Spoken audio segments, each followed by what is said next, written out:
Bien, je ne sais pas si vous saviez, hein, le Seigneur avait prévu des chants depuis longtemps, hein, depuis dans l'Ancien Testament. Le peuple se réjouissait, chantait, adorait Dieu avec les cantiques, les chants, puis même le livre. On a un livre qui est totalement dédié à ça dans les psaumes. Et les psaumes qui ont été inspirés avec des paroles de Dieu, puis avec des prophéties même concernant Jésus, de sa première venue et de sa deuxième venue, et plein d'informations. Fait que merci pour ces beaux chants et cette louange. Ce matin, on va poursuivre l'évangile de Marc, qui a débuté au chapitre 1. Et là, on est rendu au chapitre 10 ce matin. Chapitre 10, qui se veut encore...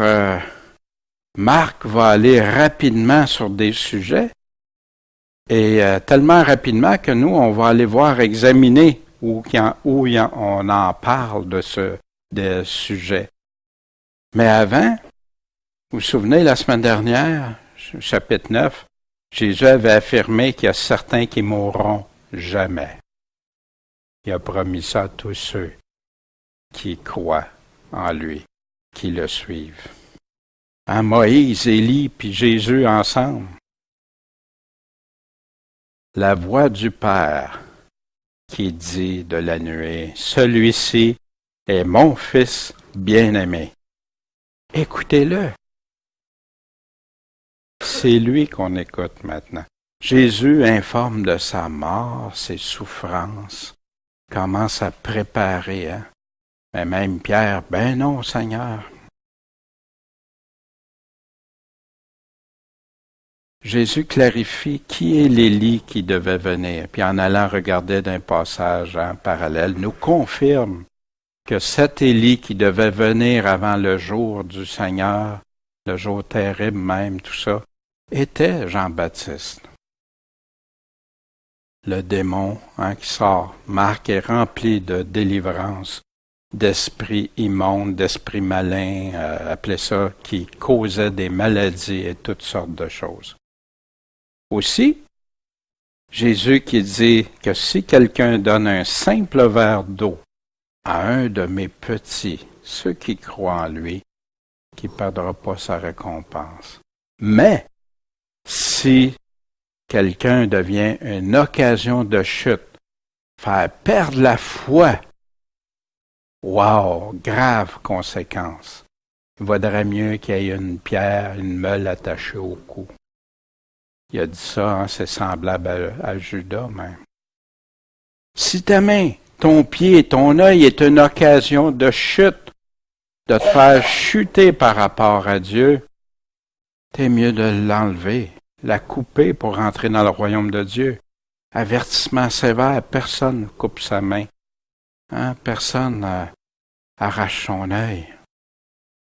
Mais Jésus nous indique ici toute la gravité pour ton âme. Que donnerais-tu en échange de ton âme? Qu'est-ce que ton âme vaut pour toi? T'aimes-tu mieux vivre dans ton péché, ton occasion de chute, ou si t'aimes mieux être délivré, puis sauver ton âme? C'est ce que Jésus parle ici. Où le feu n'arrête jamais et où les vers ne meurent pas. Quel endroit terrible que Jésus nous parle. Puis tous vont être salés de feu et de sel. Toutes. Ce matin, avant de commencer le chapitre 10, je dois vous informer, autant pour vous ici, que ceux qui vont écouter sur Internet ou dans les DVD, dans les assemblées. C'est un sujet sensible, puis qui est très peu souvent abordé de nos jours, qui a été déjà très, très bien expliqué, mais qu'aujourd'hui a disparu de plusieurs assemblées. Puis on confronte plus ça, puis vous allez voir pourquoi.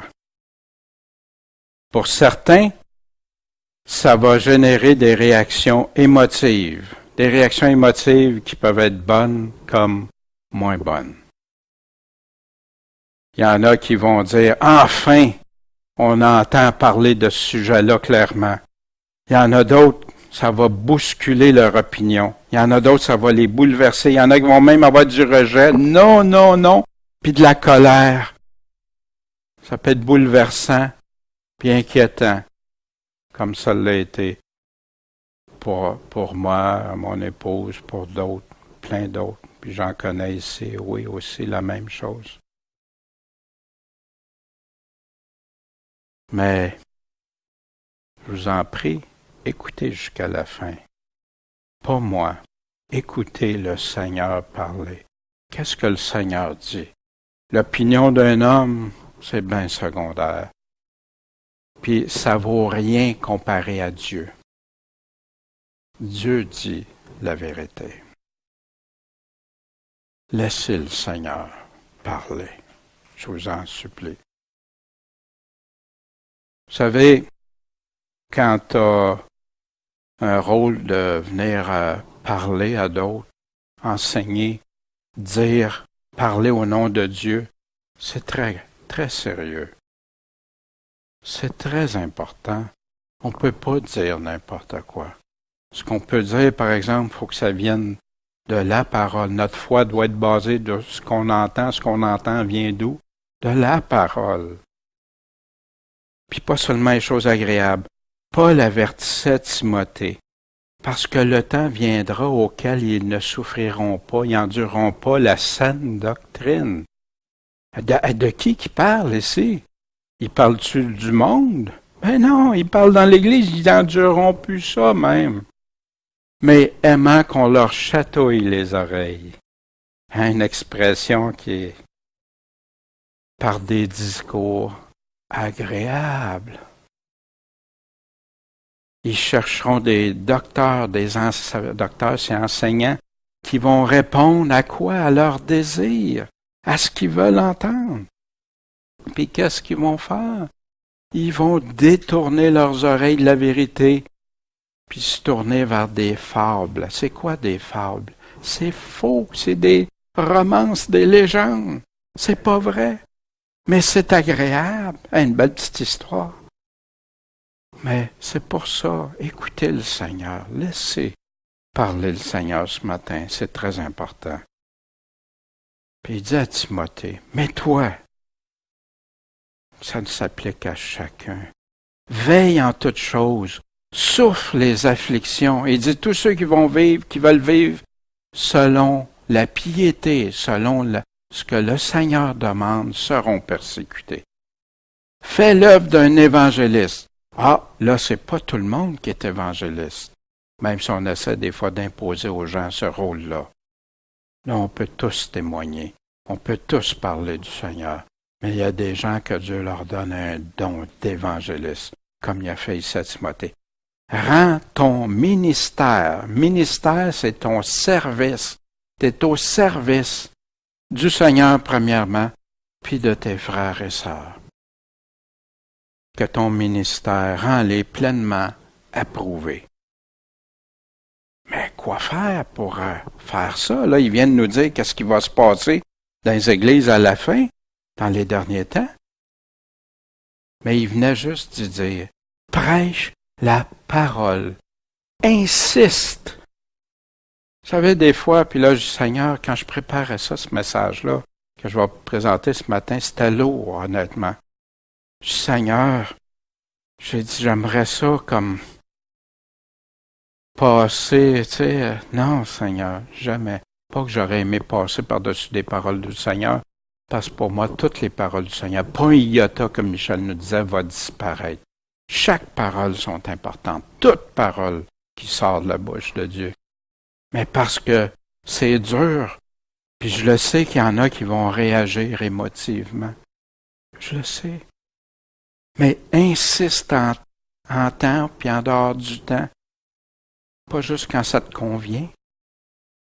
Reprends. Qu'est-ce que ça veut dire, reprendre? Censure. Hein?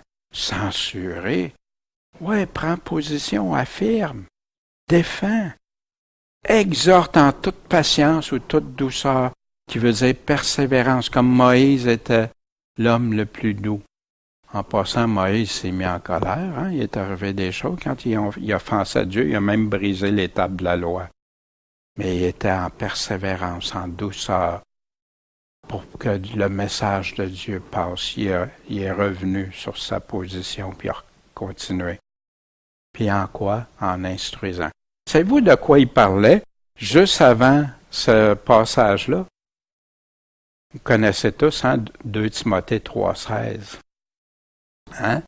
Car toute écriture est là pour quoi? Nous corriger, nous enseigner, nous exhorter. Hein? C'est ça. Il est en train de lui parler en plein de ce sujet-là. Fait que l'écriture, puis là, la prêche quoi? La parole. Écriture, la parole. Ensemble.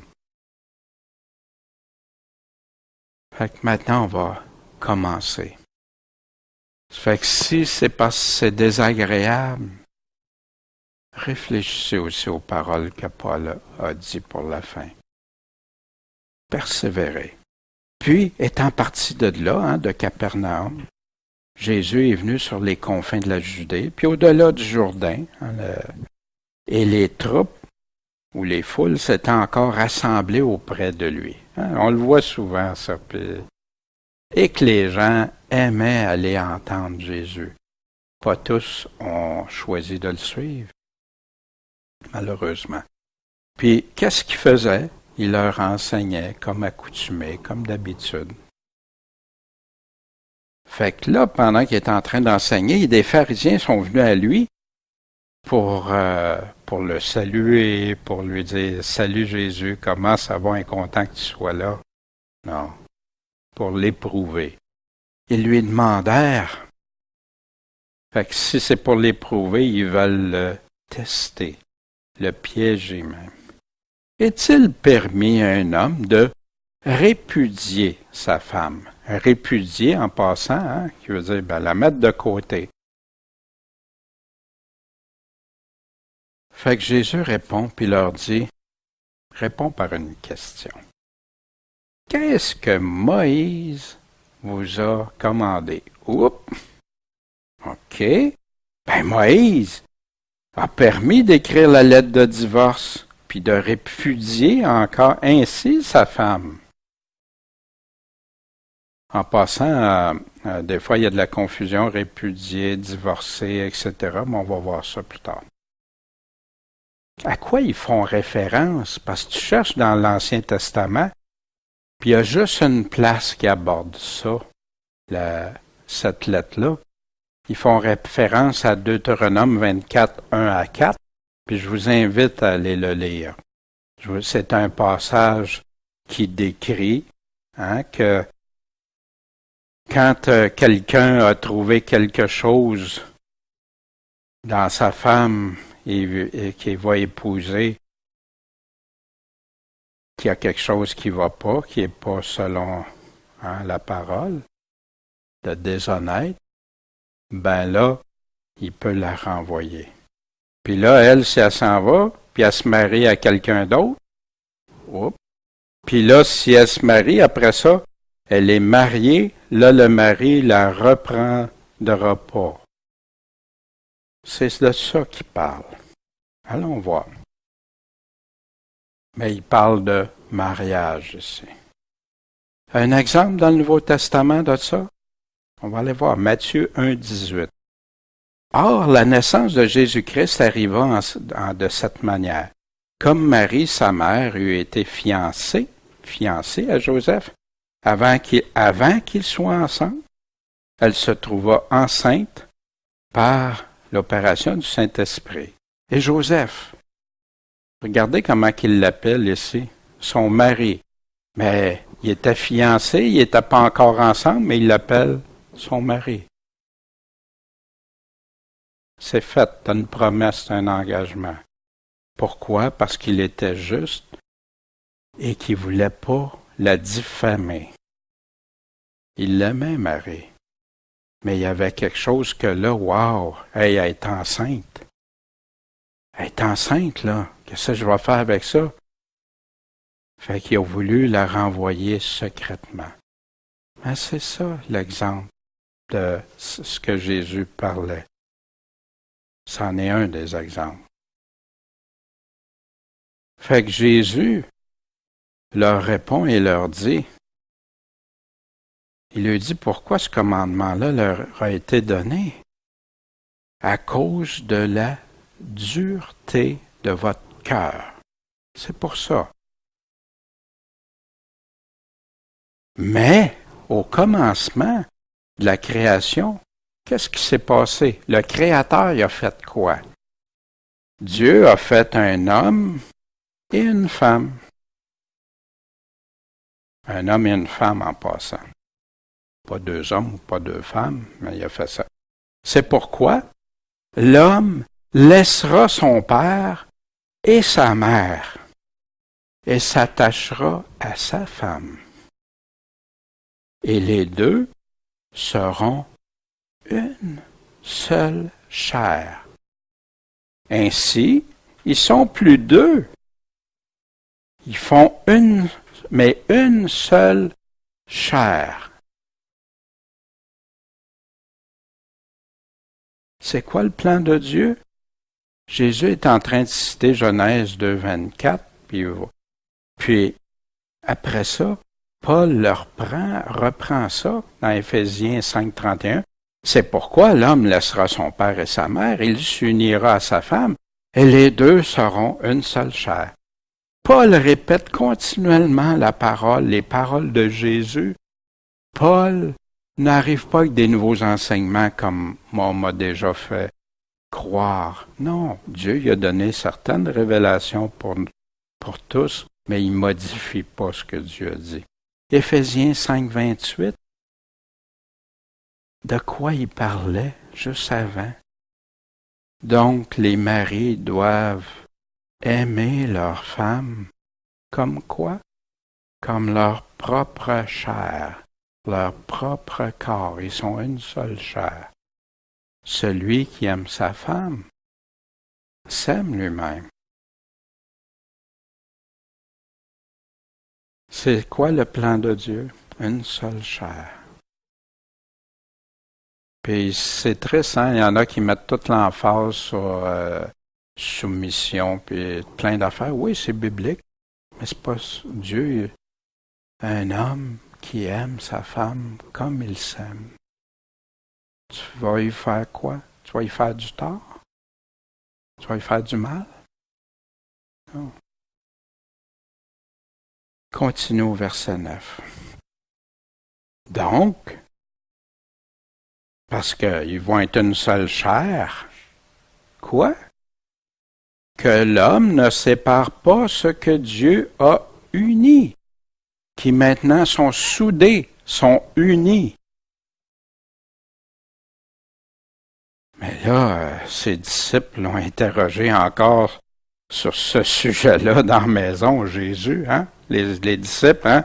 Souvent, Jésus vient nous expliquer ça, précise-nous, c'est tellement bénissant. En tout cas, pour moi, j'aime tellement ça. Ça me précise des choses, puis ça m'empêche d'aller dire d'autres choses que Jésus a vraiment voulu dire. Fait que là, il leur dit, quiconque, c'est qui ça? Quiconque. Toutes les autres, sauf moi, peut-être. Ah. Tous, quiconque, laissera sa femme et se mariera à une autre. Qu'est-ce qu'il fait? Il commet un adultère contre elle. Wow! Qu'est-ce qu'on ne peut pas comprendre dans cette phrase-là? Qu'est-ce qui n'est pas compréhensible? Qu'est-ce qui n'est pas clair? N'importe qui va laisser sa femme puis se marier à une autre commet un adultère contre elle. On va aller voir plus tard, parce qu'il y a des choses, on va éclaircir ça ce matin. Pareillement, si la femme laisse son mari, c'est égal, un ou l'autre, puis se marie à quelqu'un d'autre, qu'est-ce qu'elle fait? Elle commet un adultère.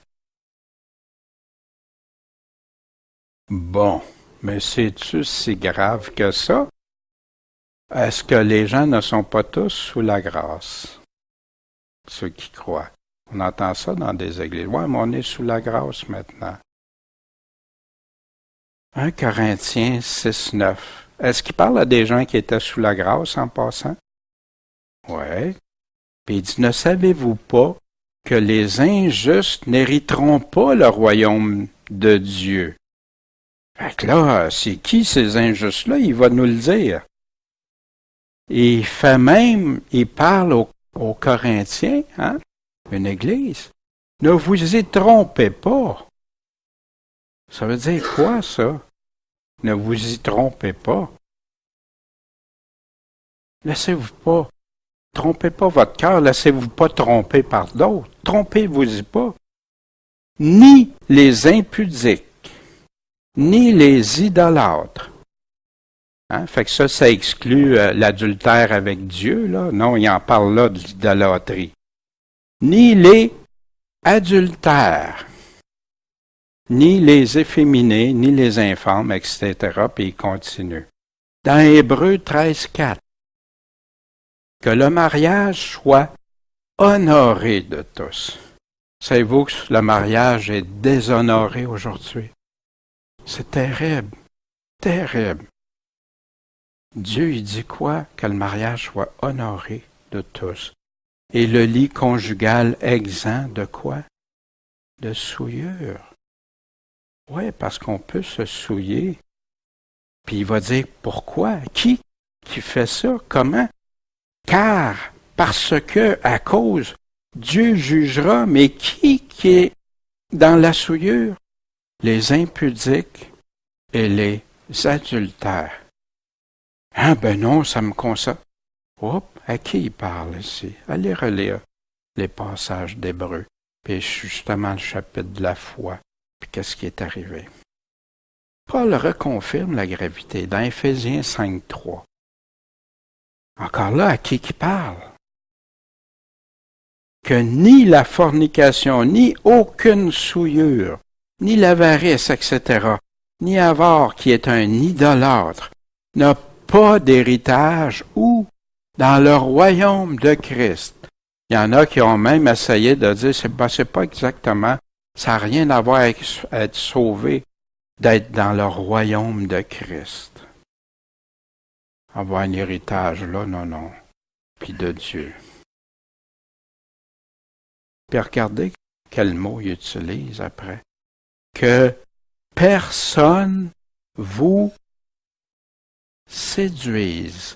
Pour être séduit, c'est parce qu'il faut que ça soit agréable, des choses que j'aime entendre, pas celles que j'aime pas. Celles que j'aime pas, là, non. Mais celles que j'aime, je peux être facilement séduit. Par de vains discours. Des vains discours, c'est quoi? C'est ce que les hommes rajoutent à ce que Dieu a dit, ou enlèvent, ou parlent pour rien dire. À cause de ces choses que la colère de Dieu vient sur les rebelles. Puis encore là, allez examiner le texte de qui il parle, puis si ça exclut ceux qui se disent chrétiens.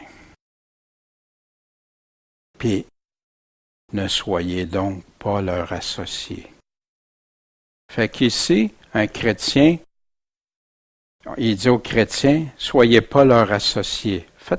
Soyez pas avec eux autres, mêlez-vous pas avec eux autres. Fait que, voyez-vous une chose, tu peux-tu être idolâtre, avare dans la fornication, dans tout ça?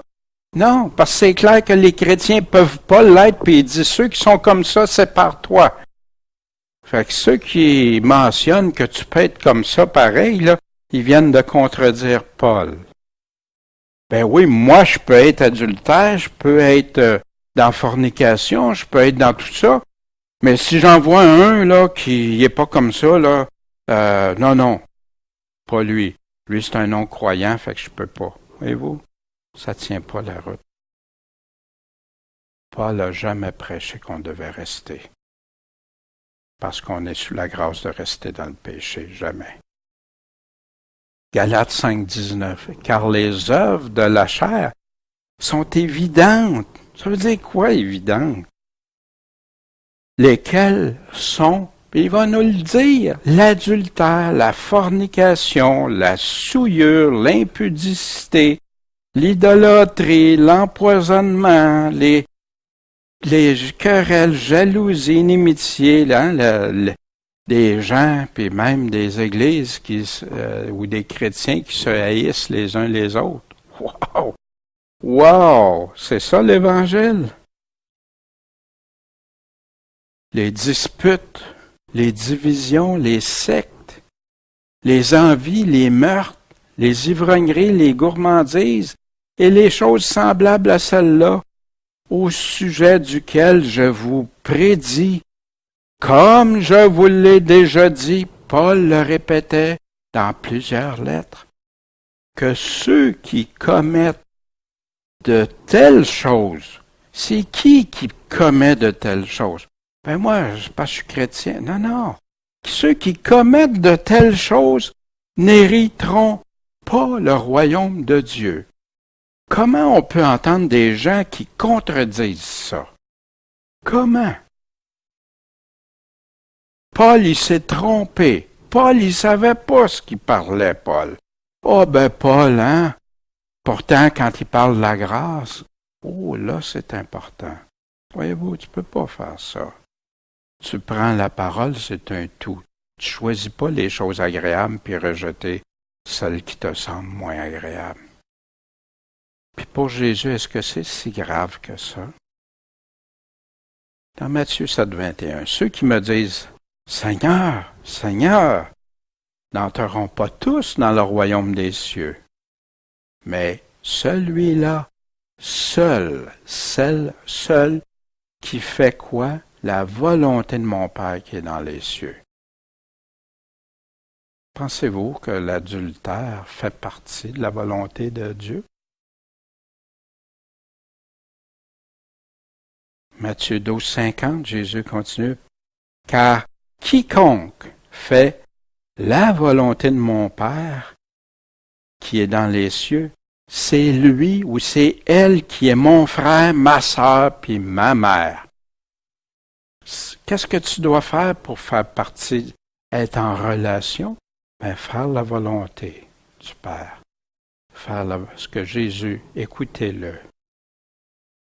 On peut-tu être ami avec Jésus? On a déjà vu ça, Jean 15-14, excusez.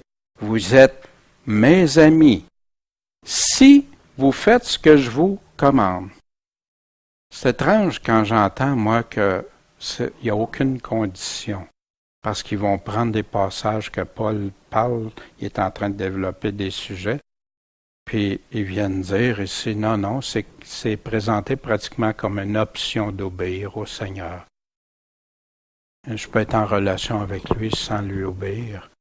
Si vous faites ce que je vous commande, sauf pour l'adultère. Voyez-vous, ça marche pas. Ça marche pas. C'est pour ça que c'est si important d'aller valider ce que Jésus dit vraiment à ce sujet-là. Puis peut-être pour la première fois pour certains qui vont entendre ça, puis que vous ayez des doutes, c'est normal, c'est correct même. Parce qu'il faut que tu ailles valider avant ce que les gens ne font plus aujourd'hui. Ils vont écouter des personnes parler sans aller voir ce que Jésus dit, vraiment. Puis je le sais, il y en a déjà qui arrivent avec des versets tout faits, tout préparés, mais tout découpé du contexte aussi. Paul confirme clairement quoi? Par rapport au mariage, il va nous expliquer quelque chose. Romains 7:1. Frères, savez-vous pas, car je parle à des personnes qui connaissent la loi, à qui parle? Aux Romains. Que la loi n'a de pouvoir sur l'homme que pendant qu'il est en vie. En effet, fait que là on va voir de quoi il parle vraiment. En effet, la femme qui est mariée est liée par la loi à son mari. Pendant combien de temps? Tant qu'il est vivant. Mais si le mari meurt, ou la femme, Elle est dégagée de la loi de son mari. Non, c'est réglé. Et c'est fini. Là, tu peux pas être une seule chair, l'autre est parti. Donc, le mari étant vivant, puis là, il précise, si elle épouse un autre mari, elle va être appelée comment? Adultère. Puis c'est vraiment le mot adultère, puis remarquez ça tantôt, on va y revenir à des passages des fois qui utilisent les mots adultère, puis c'est pas le même mot, on va le voir pourquoi. Dans 34-28, ça vient du dictionnaire grec Strong, qui est la base de référence pour la signification des mots en grec. Mais si son mari étant mort, si son mari meurt, elle est délivrée de la loi. Tellement qu'elle ne sera pas adultère si elle épouse un autre homme. Il est mort, elle ne sera pas adultère. Si elle épouse avant qu'il meure, oui, elle est adultère, ou vice-versa. Mais Paul parle de quoi ici? Dans cette partie de la lettre aux Romains, chapitre 7, puis il avait commencé avant, puis il va continuer plus loin, mais ici on va se concentrer sur ça. Chapitre 7, Paul est en train de donner un exemple concret, connu de tout le monde, que ce qu'il vient d'affirmer, là, parce que si c'est pas vrai ce qu'il vient d'affirmer, ça va pas bien, là. Que tout le monde, connu de tout le monde, pour illustrer un point essentiel, majeur, un fondement de l'Évangile. Il est en train de comparer la loi de l'Ancien Testament, qui est plus valide parce que le premier mari, la mort, est mort. La loi est morte. C'est ça. Il prend l'exemple du mariage et il en fait une association pour démontrer, illustrer, enseigner un point. Paul est un grand enseignant. Puis là, il est en train de prendre ça, parce que le premier mari, la loi est morte, puis que maintenant, nous ne sommes plus liés à celle-ci, mais au nouveau mari. Mais si ça ne serait pas arrivé, on serait encore sous la loi. Mais parce que la loi, l'Ancien Testament, la loi, c'est mort. Là, on peut avoir la nouvelle alliance. Sans ça, l'ancienne alliance, tant que l'ancienne alliance aurait été là, on ne pouvait pas. Paul utilise exactement le même mot, mais maintenant, nous avons été dégagés de la loi, étant morts à cette loi sous laquelle on était retenus, de sorte que nous servons dans un esprit nouveau, et non selon la lettre qui a vieilli. Cette fameuse lettre-là, hein? Maintenant on est sous... mais ici, c'est quoi la lettre qui a vieilli? Puis vous verrez ça toutes les fois qu'ils ont la lettre qui tue et toutes ces choses-là. Il parle toujours de l'ancienne alliance, de l'Ancien Testament. Mais l'Évangile, c'est la nouvelle alliance, le Nouveau Testament, les paroles de Jésus. C'est la parole des apôtres, c'est ça. Fait qu'il n'est pas en train de dire qu'on n'est plus sous le Nouveau Testament. Non, il est en train de dire qu'on n'est plus sous la loi qui a vieilli. Mais on ne peut pas en être dégagé si la loi existe encore dans nos vies. La même chose pour un mari et une femme. C'est ça que Paul est en train de dire. Être dégagé dans le dictionnaire Strong, katargeo en grec, c'est anéantir, détruire, être dégagé, réduire à néant, prendre fin, disparaître. C'est ça pour la loi. Mais c'est ça aussi pour le mariage. Mais si l'autre n'est pas mort, tu peux pas. Voyez-vous? Tu peux pas être dégagé. Tu es une seule chair, tu es uni. Être dégagé, rendre vain, inemployé, inactif, inopérant. Faire cesser, amener une fin, annuler, abolir. Est-ce que ça a du sens ce que je suis en train de dire là? Regardez avec le Seigneur, étudiez-le, vérifiez. Si on peut se remarier, c'est seulement parce que le premier mari est mort et que nous pouvons avoir un nouveau mari. La loi de l'Ancien Testament versus la grâce du Nouveau Testament.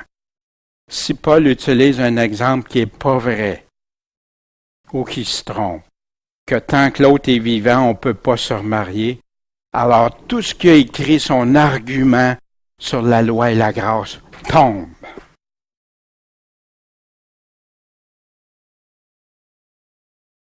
Alors on pourrait jamais comme lui affirmer que nous sommes plus sous la loi. Pas sous-réalisé. Paul a pris un exemple fort, un exemple que tout le monde connaissait pour le mariage. Paul, dans la lettre aux Corinthiens maintenant, Paul, vous savez, le chapitre 7, 1er Corinthiens est dédié à répondre les choses concernant le mariage, le célibat, les veuves et tout ça. Puis tout le long du chapitre, ce n'est que de ça qu'il parle. Il est en train de répondre à des questions qui a été posées à Paul. Malheureusement, on n'a pas cette lettre-là, mais on peut très bien comprendre qu'est-ce qu'il dit. 1 Corinthiens 7, 8. Or, je dis à ceux qui ne sont pas mariés et aux veuves. Ah, pourquoi j'ai mis ça en gros caractère? Parce que ça dit à qui parle, là. Parce qu'il parle à différentes catégories de personnes. Qu'il leur est bon de demeurer comme moi. Vous êtes veuve ou vous n'êtes pas marié, ben, c'est bon si vous êtes capable, hein, il va le dire après ça. Mais, s'ils ne sont pas continents, s'ils ne peuvent pas se retenir, qu'ils se marient, parce qu'il vaut mieux se marier que brûler. Moi, j'ai entendu ça, que c'était dit pour n'importe quel chrétien. Paul, il parle à qui ici? À ceux qui ne sont pas mariés puis aux veuves. Sans ça, il contredirait le reste dans la lettre. Il se contredirait lui-même dans une quarantaine de lignes de versets. Le commandement du Seigneur. Paul dit quelque chose de très fort ici. Puis une lettre, lisez jamais une lettre en pièces détachées. Lisez-la au complet. Au moins le sujet qui traite. 1 Corinthiens 7, 10, qui est à la suite. Puis là, quant à ceux qui sont mariés, fait que là, il a terminé avec ceux qui sont célibataires et veuves, puis là, il s'en va avec ceux qui sont mariés. Je leur commande. Mais non pas moi. Pourquoi Paul il fait ça? Parce qu'il veut que ça soit bien clair. Regarde, ça vient pas de moi ce que je vous commande là. Moi, comme apôtre, je parle pas de moi, là, je parle de Paul, à la place de Paul, je peux vous commander. Pourquoi? Parce que le Seigneur, c'est le Seigneur qui dit ça, que la femme ne se sépare pas du mari. Mais si elle s'en sépare, qu'elle demeure comment? Puis des fois, il y a des situations graves, il y a des situations vraiment graves qui se passent. Mais si elle s'en sépare, qu'elle aille se remarier quelques années plus tard. Qu'elle demeure sans se remarier. Ça fait mal. Ça fait mal d'entendre ça. Moi, des personnes que ça blesse, ça te fait mal. Mais en passant, est-ce que c'est Dieu qui a choisi cette situation-là? Jésus, quand il parlait tantôt, c'est la dureté du cœur. Puis c'est pas pour rien, on va y revenir dans quelques années. Ça sera pas long. Qu'elle demeure sans se remarier ou qu'elle se réconcilie avec son mari. Il y a deux options ici. Tu restes sans te remarier ou tu retournes avec ton mari. Puis vice-versa pour l'homme. C'est la même chose. Puis il confirme ici que le mari aussi ne quitte pas sa femme. Fait que comme pour la femme, c'est exactement la même règle. Qu'est-ce que commande le Seigneur sur le remariage? Il continue au verset 12. Mais aux autres, je leur dis, si quelqu'un a une femme infidèle, qui n'est pas croyante, puis qu'elle consente d'habiter avec lui, qu'il n'inquiète pas. Puis si quelque femme a un mari infidèle, puis qu'il consente d'habiter avec elle, quitte-le pas. Puis il va dire, pourquoi? Aussi, quelque chose de bien important aussi. Pourquoi? Parce que le mari infidèle est sanctifié en la femme. C'est pour ça qu'ils peuvent être une seule chair sans être dans le péché, dans l'adultère. Et la femme infidèle est sanctifiée dans le mari. Autrement, vos enfants seraient impurs. Ils seraient nés de quoi? D'une relation illicite. Alors, je sais qu'aujourd'hui, ça pèse plus lourd en balance, hein? Puis je me souviens, moi, au début, avec ma femme, on n'était pas mariés. Quand on s'est converti, puis qu'on a lu ce que le Seigneur en parlait, on n'a pas eu besoin de personne pour nous convaincre. On a pris cet engagement-là ensemble, puis c'était terminé jusqu'au mariage pour nous. On s'est repenti. Là, on apprenait qu'est-ce que Dieu voulait. Mais, puis merci Seigneur, de ne pas nous être rebellés contre toi. Autrement, vos enfants seraient maintenant impurs. Or, maintenant, ils sont saints. Il ne dit pas que tout est merveilleux. Puis tes enfants, ils sont corrects, là. C'est pas des enfants illégitimes qui auraient été faits dans un autre contexte que sous le mariage d'une même chair. Si le non-croyant se sépare, qu'il se sépare, le frère ou la sœur ne sont pas liés dans ces cas-là. Ah ah! Ah ah! Dieu nous a appelés à vivre en paix. Fait que je suis dégagé.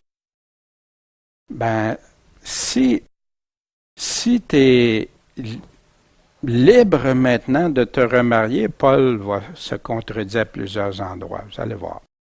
Mais le mot lié ici, on va aller voir ce que c'est.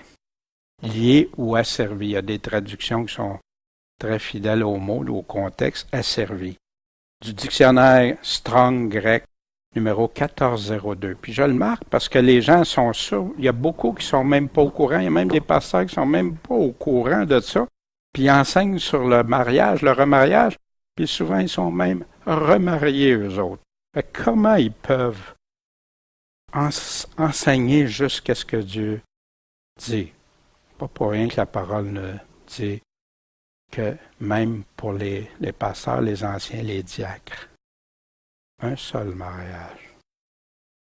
Servitude, esclave, lié, esclavage, à donner. T'es plus servitude, t'es plus lié. Dans le sens de rendre esclave, réduire à l'esclavage au passif, être asservi par quelqu'un sous la domination, asservir pour soi, soumettre à sa puissance. Là, je suis en train de vous donner la description du mot grec. Qu'est-ce que le mot grec parle? Pas en train de dire que les femmes sont esclaves liées. Non, non. Mais la pensée en arrière, c'est quoi? C'est une métaphore de se donner entièrement, se rendre serviteur de. Pour beaucoup, séparation égale divorce. Paul parle toujours de séparation, puis jamais de pouvoir se remarier, sauf si l'autre est décédé, puis ça revient continuellement. Fait qu'il n'irait pas se contredire. Mais pourquoi il fait ça, Paul? Pourquoi qu'il ne parle pas qu'on peut se divorcer pour aller se remarier, mais il parle qu'on peut se séparer, mais sans se remarier? Ben, parce qu'il connaît le plan du Seigneur. Paul conclut le sujet de 1 Corinthiens chapitre 7 par un passage qu'il y en a qui passent facilement par-dessus parce qu'ils viendraient remettre en question leur interprétation de ce qu'ils ont. Le frère, la sœur est pas lié à ce moment-là, puis tout ça. Puis on va le revoir lié tantôt. On va voir les mots. Ça sera pas long. 1 Corinthiens 7, 39. À la fin du chapitre, Paul va être sûr qu'il n'y a pas de confusion.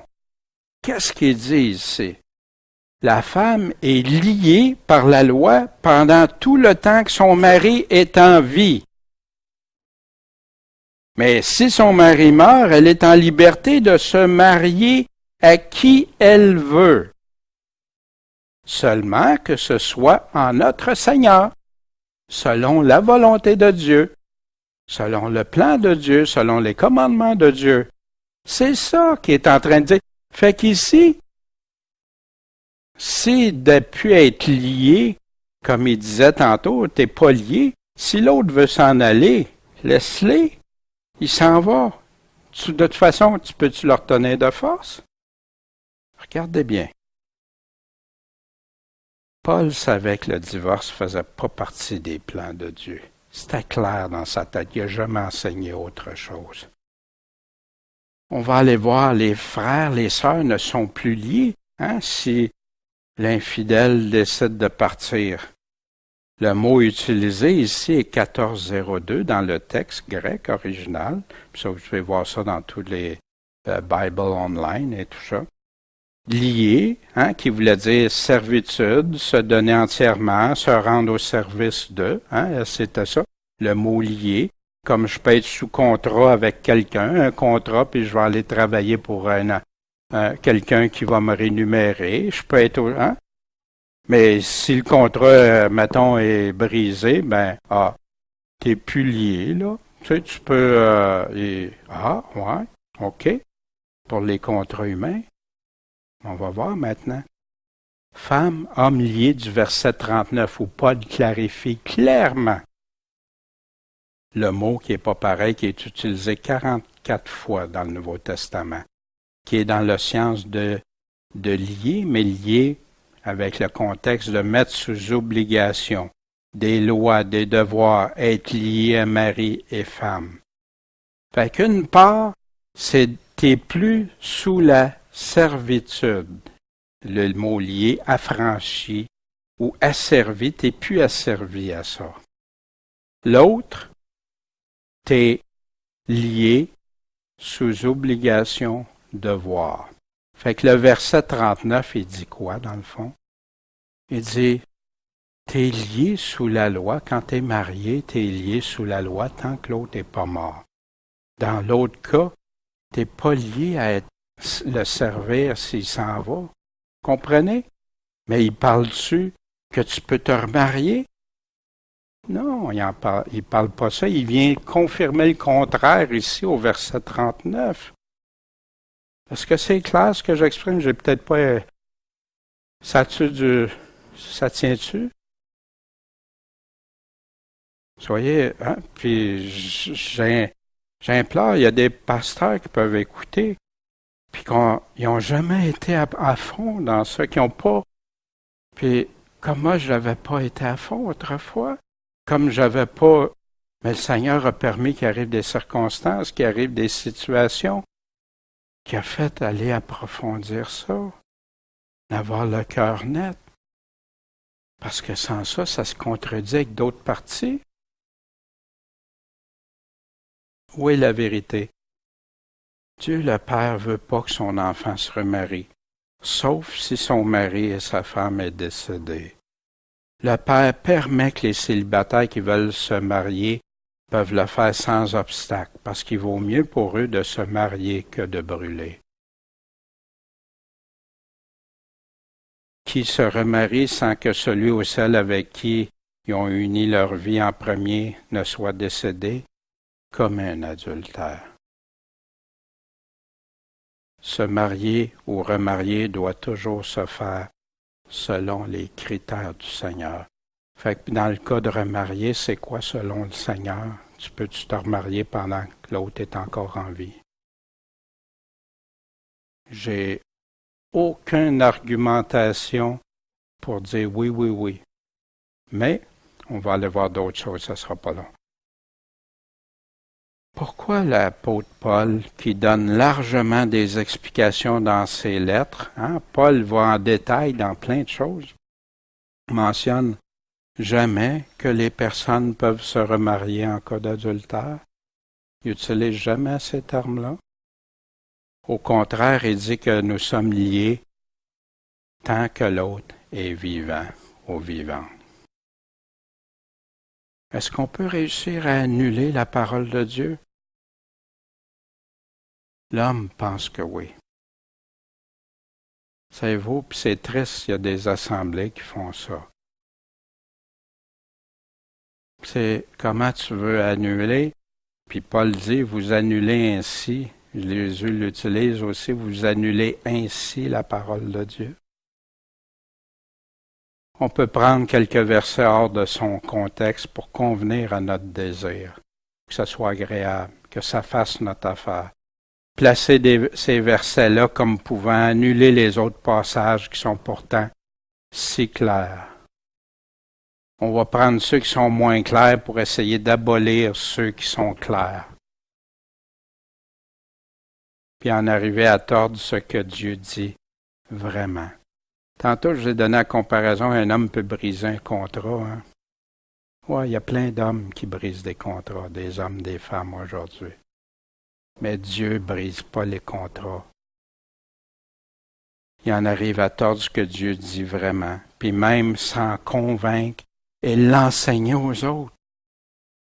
Savez-vous ce que j'entends? Ah ben moi, mon pasteur, il est marié, il est remarié. Il y en a qui se fait 3 fois. J'ai été à l'ordination à un moment donné je suis resté surpris, il a été ordonné pasteur. Il en était à son 3e mariage. Wow!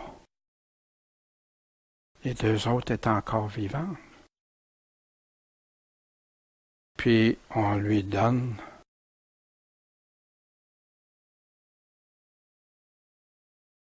fait que là, on va aller voir un passage qui est utilisé pour justifier le remariage pendant que l'autre n'est pas décédé. On va aller prendre le passage parallèle. Vous savez, je vous enseigne toujours ça, puis je fais souvent ça. Mais il ne faut pas faire semblant le passer par-dessus. Non, il faut les aborder clairement. Matthieu 19,3, qui répète sensiblement la même chose, mais il y a des mots, il y a des phrases que Matthieu a décidé de mettre, puis Marc, qui est plus rapide, plus condensé, n'a pas mis. Des pharisiens y vinrent aussi pour le tenter, en l'éprouver, puis lui dire, est-il permis à un homme de répudier sa femme pour quelque sujet que ce soit? Il leur répondit, n'avez-vous pas lu que celui qui créa au commencement fit un homme et une femme? Il réfère à quoi? À la parole de Dieu. Et qu'il dit, à cause de cela, l'homme quittera son père et sa mère et s'attachera à sa femme, pas à ses femmes, et les 2, pas les 3 ou les 4, les 2 seront une seule chair. C'est pas différent trop tôt de tantôt. Verset 6. Ainsi, ils ne seront plus 2, mais une seule chair. Ce que Dieu a joint, ce que Dieu a uni, donc que l'homme ne le sépare pas. Dieu, lui, c'est fait, c'est réglé, que l'homme ne le sépare pas. Fait que là, pourquoi donc Moïse a commandé de donner une lettre de divorce à la femme puis de la répudier? Oh là, Jésus! Mais Jésus lui donne une réponse qui s'attendait sûrement pas. C'est à cause de la dureté de votre cœur que Moïse vous a permis de répudier vos femmes. Mais c'était pas comme ça au commencement. La dureté du cœur. Intéressant. Mais, Moïse vous dit ça, mais moi, là, je vous dis que quiconque répudiera sa femme si ce n'est pour cause d'infidélité. Il y en a que c'est écrit de divorce. On va regarder, excusez, d'adultère, pas de divorce. Et en épouse un autre, commet un adultère. C'est ce mot-là, l'importance des mots, on va aller l'examiner. Et celui qui épousera celle qui a été répudiée commet un adultère. Fait que c'est comme dans Marc, sauf qu'il dit si ce n'est pour cause d'infidélité ou d'adultère. Oh, on va aller regarder ça, c'est intéressant. Fait que ses disciples lui dirent, ben d'abord, si c'est comme ça, la condition que l'homme s'unisse à la femme, il convient pas de se marier, on est bien mieux de pas se marier, on est pogné. Hein, je caricature là, mais les apôtres, hein? Seigneur!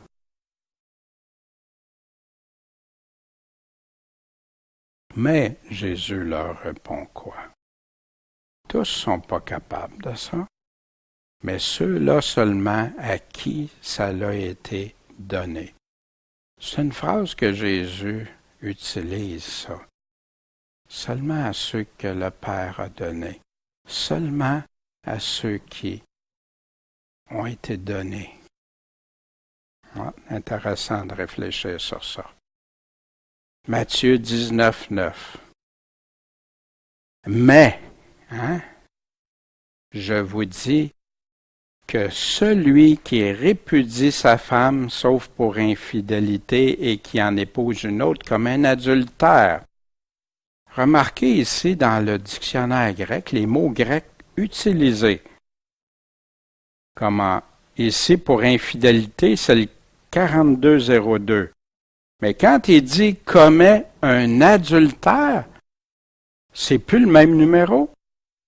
Ça peut-tu être la même chose? Ben non. Si ça serait adultère, ça serait 2 fois le numéro grec 3429. Mais là, c'est 2 mots.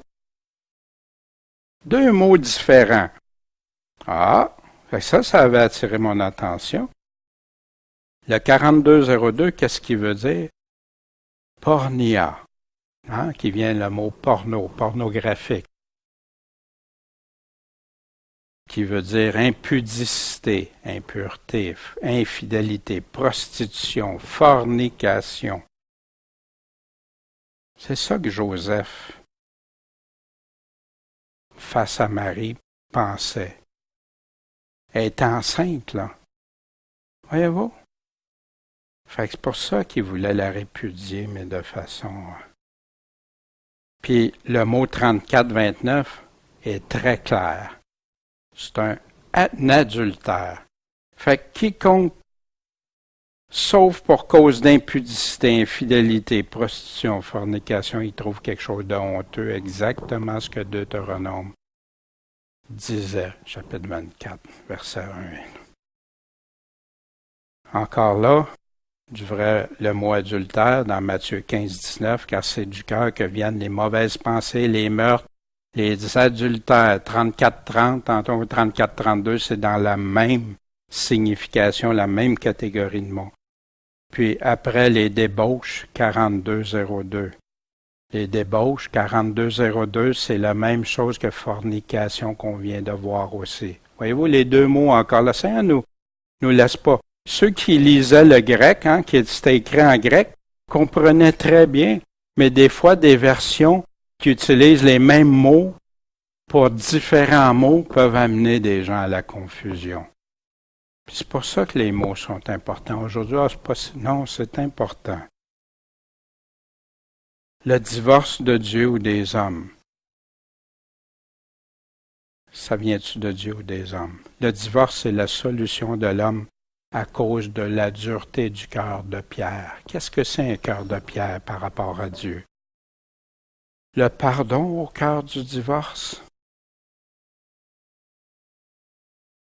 Jésus est venu nous enseigner le pardon, puis que celui qui pardonne pas ne sera pas pardonné non plus. Voyez-vous? Ça ne veut pas dire de tout justifier, puis tout... Non, non. Mais le pardon, la dureté. Puis souvent, même, encore plus aujourd'hui, l'homme, hein, Jésus avait dit qu'il peut faire un adultère même dans son cœur. Hein. Jésus n'a pas baissé les standards de Dieu, il les a maintenus, puis il les a précisés. Puis Jésus continue, il précise que l'homme ne sépare pas ce que Dieu a uni. Le divorce de l'homme lui donne sa justification pour pouvoir briser son engagement, son contrat devant Dieu et les hommes dans le but d'en faire un autre. S'il y a des drames qui surviennent de nos jours, c'est surtout à cause des divorces, des remariages dans les églises, puis dans le monde, dans les églises. C'est pas Dieu qui en est le responsable.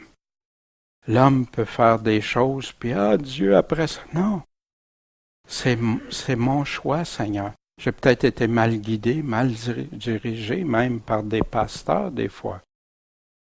Mais qui va gagner dans ton cœur, dans ta vie? Est-ce les opinions des hommes ou celles de Dieu? Pourquoi Jean-Baptiste a été tué?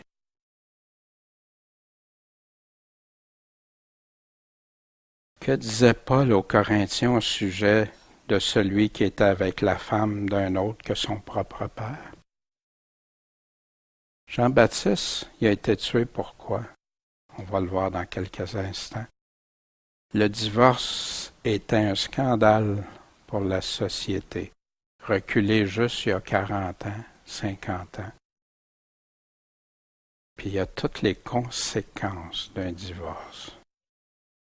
Cas vécu, il y a des cas vécus dans Esdras chapitre 9 et 10, où le peuple d'Israël s'est mis à relire la parole de Dieu, puis qui ont réalisé qu'ils avaient offensé Dieu, qu'ils avaient désobéi aux lois de Dieu, puis qu'ils s'étaient remariés avec des personnes qui n'étaient pas du peuple, que Dieu avait pourtant dit clairement, brisé ce que Dieu avait dit, se sont repentis. Et même, on voit, ça a pris 2 ans pour qu'ils rétablissent. Il y avait même les sacrificateurs, les pasteurs qui étaient dans ça, les sacrificateurs.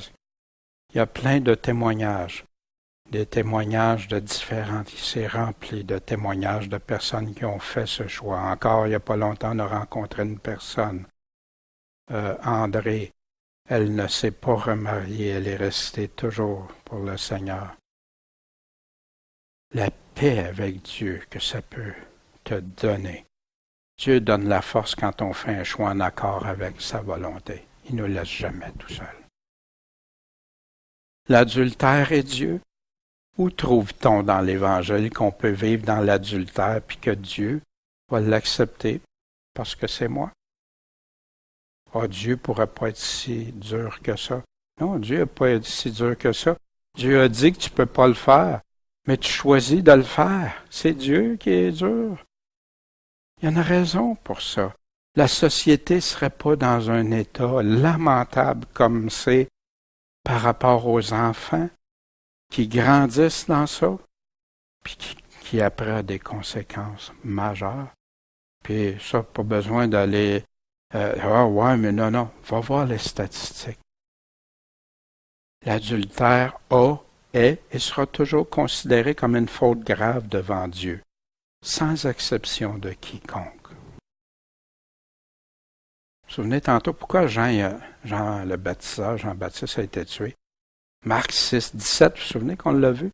Car Hérode avait envoyé prendre Jean et il l'avait fait lier dans une prison. Hein? Le mot lier ici. À cause d'Hérodias, la femme de Philippe, son frère. Parce qu'il l'avait prise en mariage. Il avait marié la femme de son frère. Un remariage. Parce que Jean disait à Hérode, il t'est pas permis d'avoir la femme de ton frère. C'est pourquoi Hérodias lui en voulait. C'est à cause de ça qu'elle en voulait. Et elle désirait le faire mourir. À cause de quoi? Parce que Jean disait qu'il était en situation d'adultère. Puis vous savez, je sais, il y a des pasteurs, quand ils vont essayer de dire ça à des personnes, les personnes vont vouloir lapider les pasteurs. Mais elle ne pouvait pas le faire. Pourquoi? Parce que Hérode craignait Jean. Parce que Jean, pourquoi? Sachant que c'était un homme juste et saint, il disait les paroles de Dieu. Il vivait selon Dieu. Il y avait du respect pour lui. Puis lorsqu'il l'avait entendu, il faisait beaucoup de choses que Jean avait dit de faire parce qu'il l'écoutait volontiers. Il avait un cœur disposé à obéir. C'est pour ça aussi qu'il est devenu si triste quand il a fallu qu'il réponde à un engagement qu'il avait pris.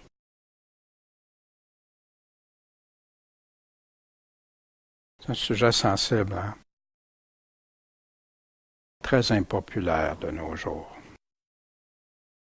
Ça amène toutes sortes de réactions. Je ne sais pas vous, les réactions que ça vous fait et tout ça. Mais il y a une chose. Entre mes réactions puis ce que Dieu dit, est-ce que j'ai la maîtrise de mes réactions? Est-ce que c'est Jésus qui est mon Seigneur, qui est le Maître, qui maîtrise? Ou si c'est moi, ou mes pensées, mes opinions? Ben, je te supplie de prier, de lire attentivement, puis efface mes paroles, mais efface pas celles du Seigneur, sans laisser tes émotions ou tes convictions personnelles faire obstacle à ces paroles. Puis vous savez, d'un mécanisme de défense, quand il y a quelque chose qu'on a peur ou qui nous plaît pas ou n'importe quoi, nos émotions. C'est pour ça, des fois, qu'il y a des chrétiens même qui vont parler d'un sujet, des opinions différentes, puis paf, hein, ça devient super émotif, puis tout ça. Il y a juste une chose à faire pour le chrétien. Laisse ton opinion se mouler à ce que l'opinion de Dieu. Sinon, comment tu peux dire qu'il est mon Seigneur et mon Sauveur si tu n'es pas capable de le laisser lui te parler? Qui croiras-tu? Toi, les autres ou le Seigneur? Puis amen, si tes opinions sont celles de Dieu, c'est ce qu'on doit faire, conformer nos pensées à celles de Dieu. Si jamais, là je m'adresse, si jamais il y a quelqu'un qui écoute ça, puis qui est dans une situation où Dieu lui a parlé ce matin, étouffe pas ta conscience. Laisse Dieu te parler puis te guider. Choisis la bonne part, celle qui ne peut pas être enlevée.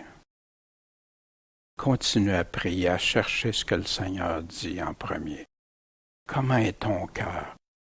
Que celui qui a des oreilles entende que Jésus nous répond. Tantôt dans Matthieu 19, il dit, c'est pas donné à tout le monde de comprendre. Pourquoi? Parce que c'est ceux qui écoutent, qui passent le royaume de Dieu en premier. La vérité libère la conscience et permet d'être en paix avec Dieu. Puis en passant, tantôt, si on aurait continué dans Matthieu 19, il dit, il y en a qui deviennent eunuques à cause des hommes ou qui naissent comme ça, puis il y en a d'autres qui se rendent eunuques, qui veut dire qu'ils n'ont plus de relation. Eux-mêmes, pourquoi? Pour le royaume de Dieu. Fait qu'il y en a qui disent, c'est parce qu'ils veulent avoir des récompenses de plus. Mais Jésus rajoute, c'est pas donné à tout le monde de comprendre, comme il nous dit pour d'autres passages. Pour le royaume de Dieu. Moi, je crois sincèrement que pour le royaume de Dieu, celui qui n'est pas prêt à abandonner sa vie, celui ne peut être mon disciple, ça va dans le même sens.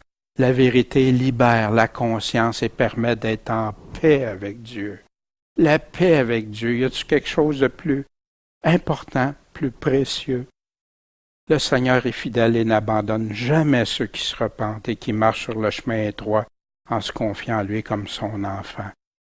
Puis comme Raymond a été un fidèle témoin de ça, puis que Raymond aussi confirme que dans ce siècle-ci et pour l'éternité, Dieu redonne des choses comme au centuple. Les vrais frères, les vraies sœurs, vraies femmes, vrais Puis oublie jamais, tu n'es jamais seul avec Dieu. Sur le chemin étroit, en se confiant en lui comme son enfant.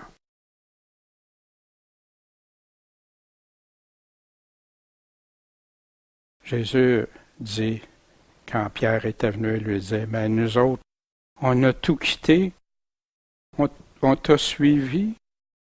On va voir ça avec le jeune homme riche.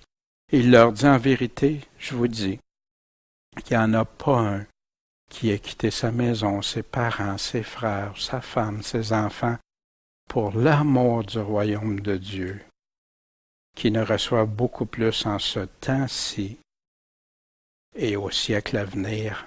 Quoi? La vie éternelle. Quoi? Aujourd'hui, obéir au Seigneur est une option. C'est triste. Vous trouvez où Jésus a dit ça? Jamais. Croire en lui, c'est croire ce qu'il nous dit. C'est pas juste une pensée magique dans mon cœur. C'est de le croire quand il me dit quelque chose. Qu'il est vraiment mon maître, mon Seigneur. Ce matin, on a vu tout ça, mais je crois que chacun a des réflexions. Continuez si ce n'est pas clair dans votre esprit. Puis s'il y a des commentaires, je suis très ouvert. On est là pour regarder ce que Dieu dit. Mais avant de dire, sauf pour cause d'adultère, puis que ça justifie d'aller se remarier, Jésus n'a jamais parlé de ça. Sauf pour cause d'un... Il est en train de parler de la loi de Deutéronome 24 que les pharisiens lui ont amenée. Fait que si vous voulez bien, on va se courber d'un court mot de prière, puis après ça, on a un chant pour conclure. Seigneur Tout-Puissant, merci. Merci d'être notre Dieu. Puis Seigneur, parfois, il y a des choses difficiles à entendre, des choses qui peuvent venir nous brasser, nous ébranler même. Mais c'est ça la foi aussi, la confiance en toi, de savoir que toi tu dis vrai, que c'est à toi qu'un jour on répondra de tout. Puis Seigneur, bénis-nous, garde-nous dans tes voies. Je te prie pour ceux qui peuvent avoir été ébranlés ce matin. Seigneur, guide-les, que ton Esprit Saint les guide, les convainc, les entoure de ton amour, de ta présence, Seigneur, mais aussi de voir toute l'importance de tout ça. Seigneur Tout-Puissant, merci, et que tu sois glorifié au travers de tout ça, Seigneur. En ton Saint-Nom, Jésus. Amen.